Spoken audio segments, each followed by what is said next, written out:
Hello, everyone, and welcome back to River City Girls, Part 2. Nice. Or should I say Part 9? So what's the plot of this? Why is there a Catboy? Never mind. Okay, so the plot of this game is that, you know the mafia lady we beat at the end of the last game? No, I didn't get that far. No. Okay, so we beat up the girl in charge of the mafia at the time, while her father, Sabu, was in prison. So after hearing about this defeat, Sabu breaks out and basically wants to get after Misako, Kyoko, Kunio, and Riki for, ruining everything. So, like, the plot of the first game is Kyoko and Misako go to rescue Kunio and Riki because they think they've been kidnapped, and along the way they just rampage through town basically and accidentally destroy the mafia. So the mafia boss is angry about this, and now now we're at the sequel where there's an actual plot because the mafia is actually out to get these two now. What did what actually happened to Riki and Kunio in the first game? Then they were just going for a spa day. Yeah. It's up in the air why a message was sent to their two phones, but I think if you dig into the game, you'll find that it's this guy actually. Oh, speak of the devil, yeah, Godai, who sent them the photo, and just basically sent them on a wild goose chase. He's clearly the secret mastermind who had a plan to take down the mafia using these high school girls without them even realizing it. I mean, I wouldn't put it past the guy, but I think that factoid isn't even like a mandatory plot point that you discover if you don't look for it. So it's weird. But now the girls have been expelled from school because the mafia took over the school. The mafia is being very, very, very fucking roundabout about ruining these two girls' lives. And, they chose the one method that they don't really care about because they happily just spent the next couple of months at home playing video games and lost all of their skills. Kyoko doesn't even go to that school. Yeah. Yeah, I know. The only reason they stopped playing video games is they want to get the new sequel at the mall, but the mall's been taken over by the Yakuza. Yeah. As you do. So, it's basically just one long string of madness. The mafia had just given them a copy of the new video game. Misako and Kyoko would have been, okay, cool, back to video games for another 2 months.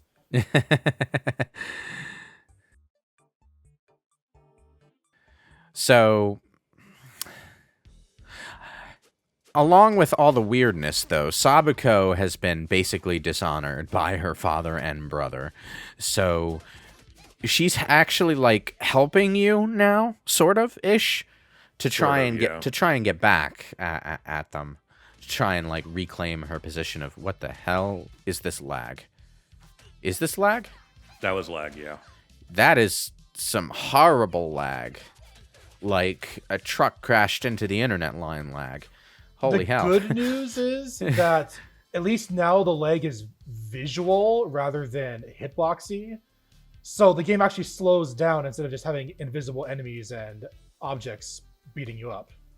Well, yeah, but at the same time, this is PowerPoint.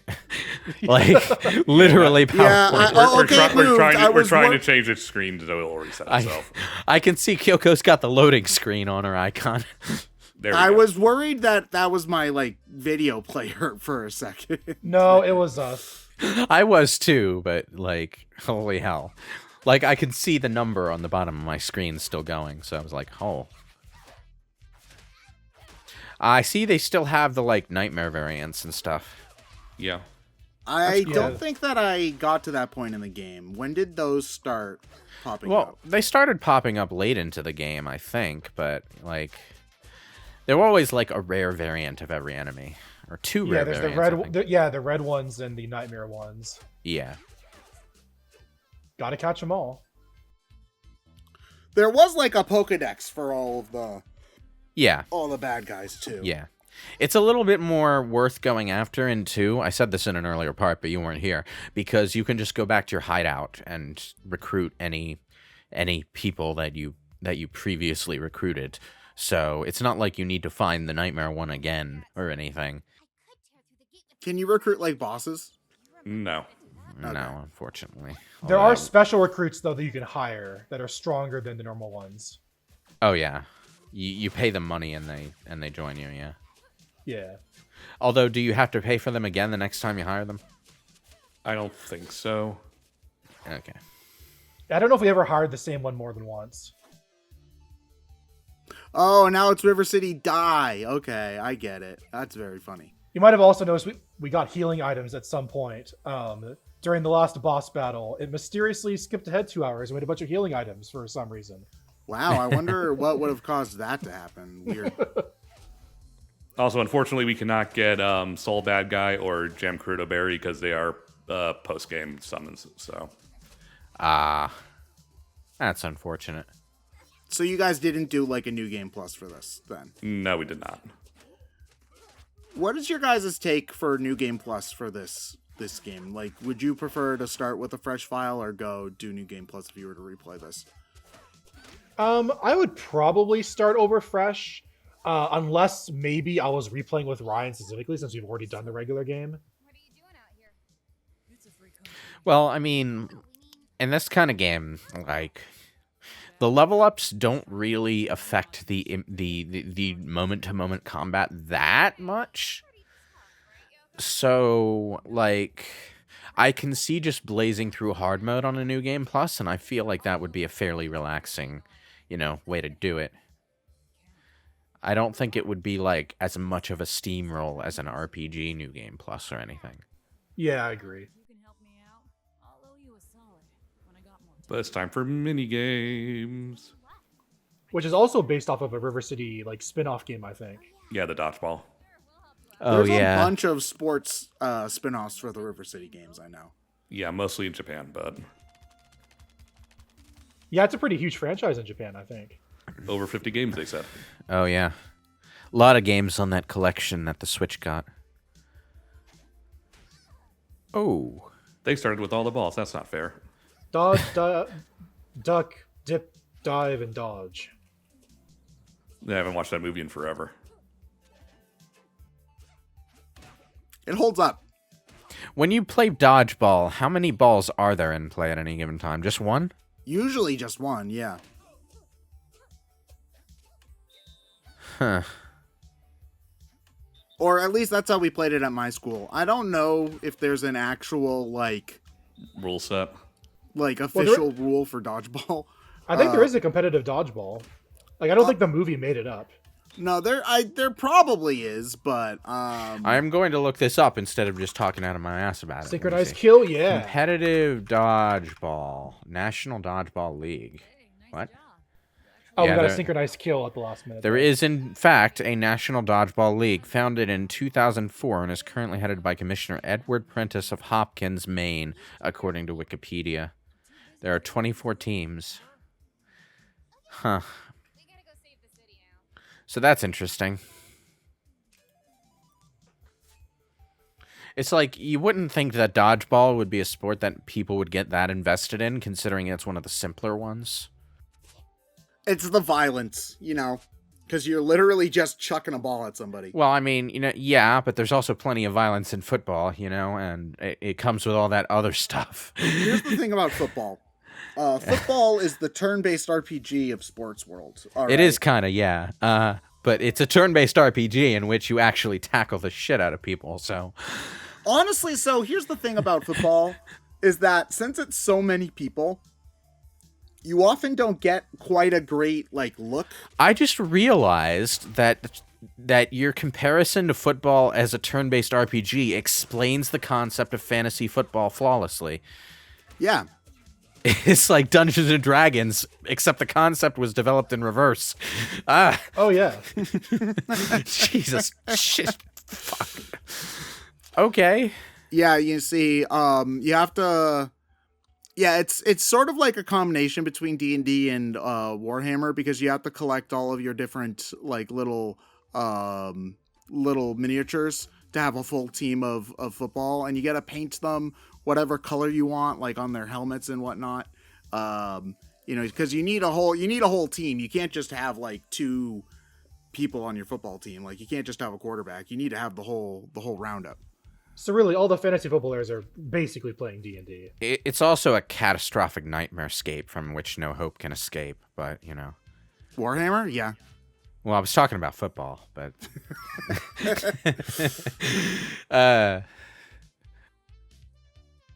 I mean, listen, there's a lot of expensive hobbies in nerd culture, like anime, D&D, video games, like card games. I don't think any of them top Warhammer. I'm pretty sure that if you're like into those sorts of tabletop games, that it is just hands down the most expensive thing to be into. So apologies. It's the most expensive thing to be into on a mandatory basis. You can make any tabletop obsession more expensive than Warhammer if you really work at it, though. Good point, well made. I suppose if you own a 3D printer, you probably could make it cheaper too, just by printing your own dudes. Cheaper. But, yeah. Is there a cheap nerd hobby? Well, I mean, as cheap as buying a single 3D printer and the material to print from it, but that's not exactly cheap on its own. Is expensive books. hobbies just like a component of nerd culture, or Books, because you can still go Books? to the library in the year 2024. Okay. So, shout out to your local library? yeah. Please support your local library. We need them. Yeah, they need the help a lot right now. Yeah. Do they? Wait, what? Oh, this guy, that's the Double Dragon dude, right? Yeah, Yep. Billy. Yeah, I'm pretty sure Aaron Hansen voices him. These two owned the same shops in the first game. Mm-hmm. The what was that about libraries though? They're kind of fucked right now because, God forbid we spend the minuscule amount of money to fund a library instead of giving money to gestures at U.S. spending budget. So a lot of them are like really struggling to like keep books on the shelves and stay open and I see. whatever. So, yeah. I mean, I kind of understand that to a point, because like when it comes to methods to enable people to read for free, it seems to me that in today's culture, it's easier to go digital. Yeah, but the problem is just that there's no infrastructure to do that digitally, and there's no money to be made making such a infrastructure. Libraries do have at least a partially established digital sharing system, or at least some libraries do. The library I go to does, but like it's all kind of like, it hasn't gotten to the point where it's convenient enough for people.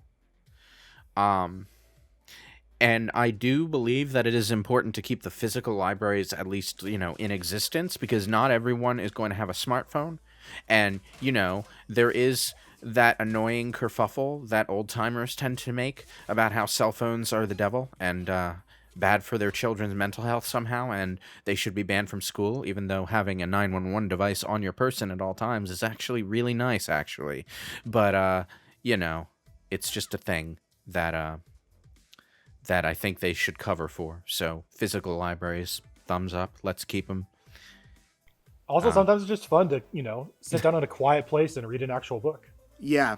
That too, yes. I mean, having the building in place for people to go to and study at and do their school projects would be great. I know that not every school has the space for a full-featured library like that. The library at my high school was basically just 2 rooms and a couple tables. And somehow a few of Stephen King's novels snuck in there, which was nice. I'm surprised they but- let those in, because there's a lot of, like, Stephen King doesn't shy away from, like, Not that there's like sex scenes in Stephen King, but there is a lot of like.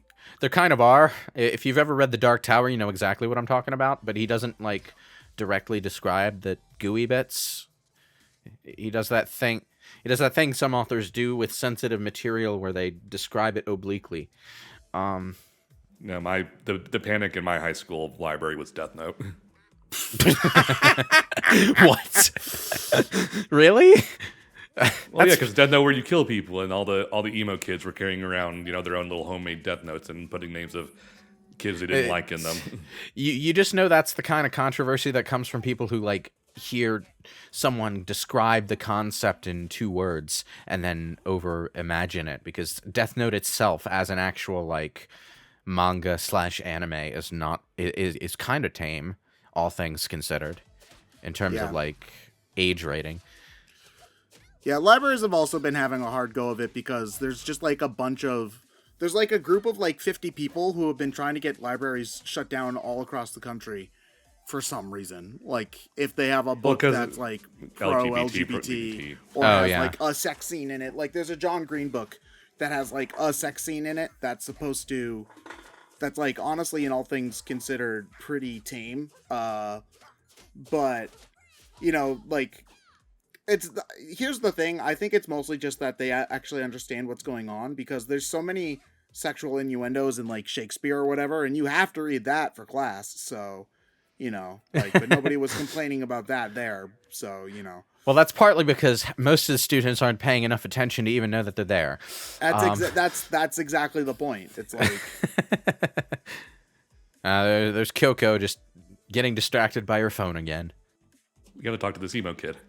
It is kind of funny to watch multiplayer and then like the player who's not recording is the one who's on their phone. It's like they just stop paying attention to what's going on around them. Sayotoma? How do you pronounce that? I have to wait for the name to come back on. Saotome. Saotome, yeah, okay. I think he was in the first game too. It's kind of funny how, like, anime has made certain correct Japanese pronunciations, I should say, like common knowledge, and yet people will still frequently get them wrong. Like, in a post-Naruto world, you have no excuse to mispronounce Sasuke as Sasuke, but some people will still do it. It's amazing. And I mean, they do it unironically and not just, as a joke.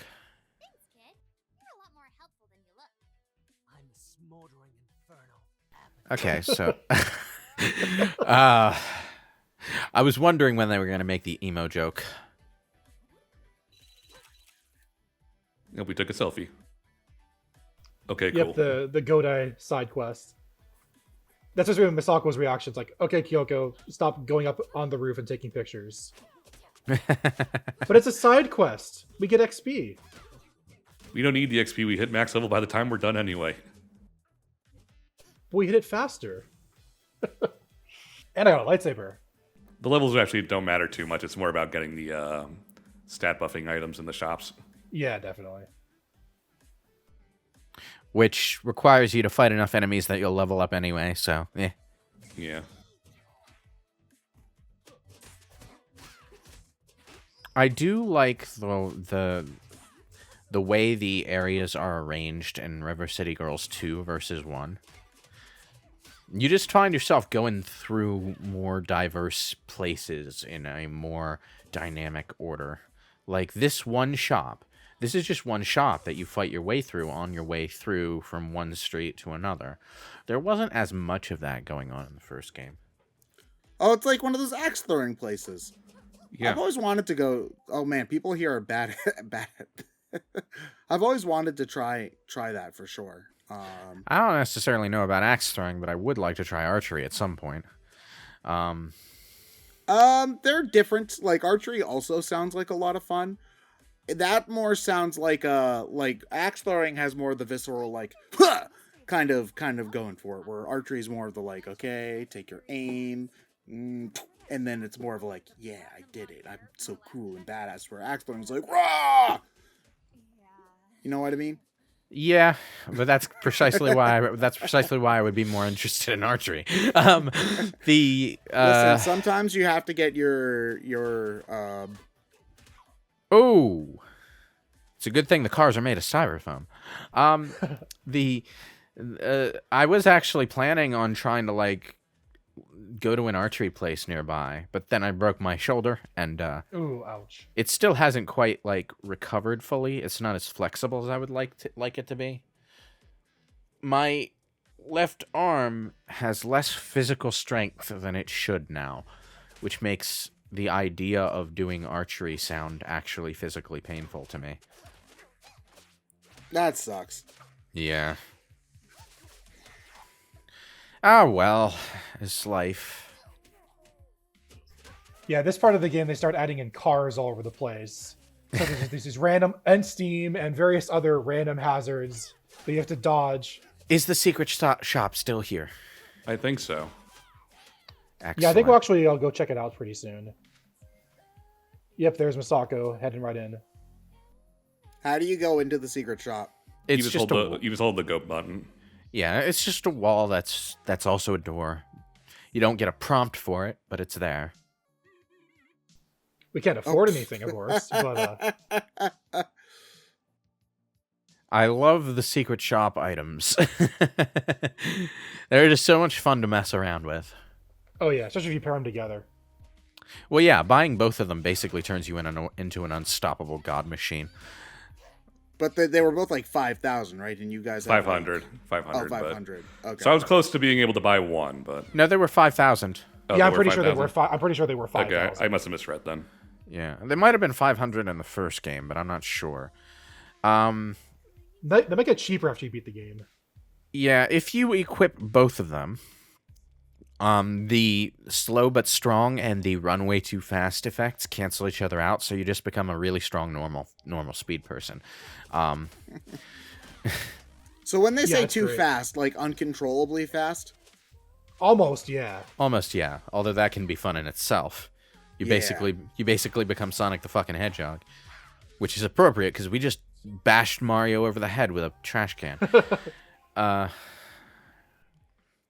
This area was an area that we visited in the first game. I remember a lot of these locations, but their arrangement is different. And because it was kind of like there's a lot of trash blocking pathways sort of thing, I think the areas are also like accessible from different directions than they used to be.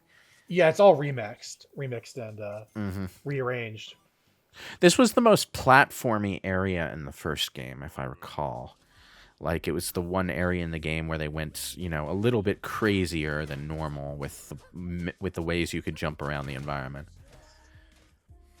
Yeah, they really did that a lot more in River City Girls, too, where almost every single map has kind of a vertical element if you want to go exploring. Mm-hmm.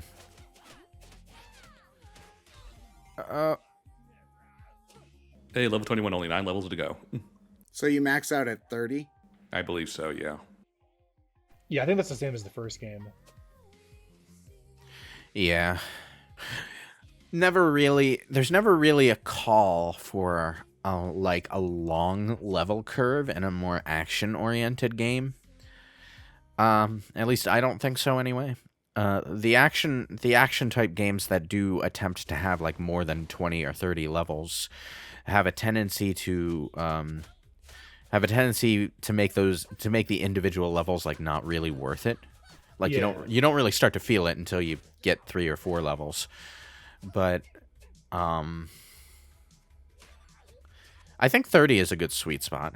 That's what Mass Effect landed on anyway. Yeah, and D&D has always done 20. Super Mario RPG is also 30. Yeah.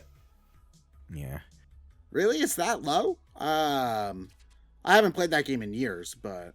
It's like in Mass Effect 1, they had 50 levels and then 10 more that you could gain on a New Game Plus for a total of 60, right? But like when you leveled up, you got like maybe 3 skill points, so it felt like you gained barely nothing.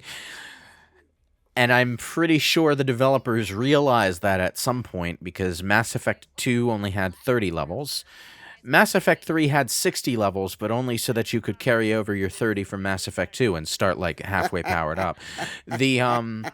And then when they remastered the entire trilogy, they gave you an optional mode to sort of cut the number of levels in Mass Effect 1 in half so that you would gain levels up to 30, but you would gain more per level, and it's just more fun that way. Oh, that's cool. Who's this guy again? I feel like I remember him. Well, I feel like I remember him from somewhere. Was he in the first game? I have I don't no remember him idea. from the first game. I'm sure he's from somewhere else in the franchise. Well, yeah. If Bannon were here, he could tell us all about him, I'm sure. Yeah. Fix 3 generators. We're going to trust these girls to fix our power problems, are we? Well, Yeah, to fix the Team problems, Fortress- we just whack them with a wrench, so. Oh, the Fonzie. Yo, let's go. Yeah, Team Fortress 2 taught me that the best way to fix things, whack with a wrench.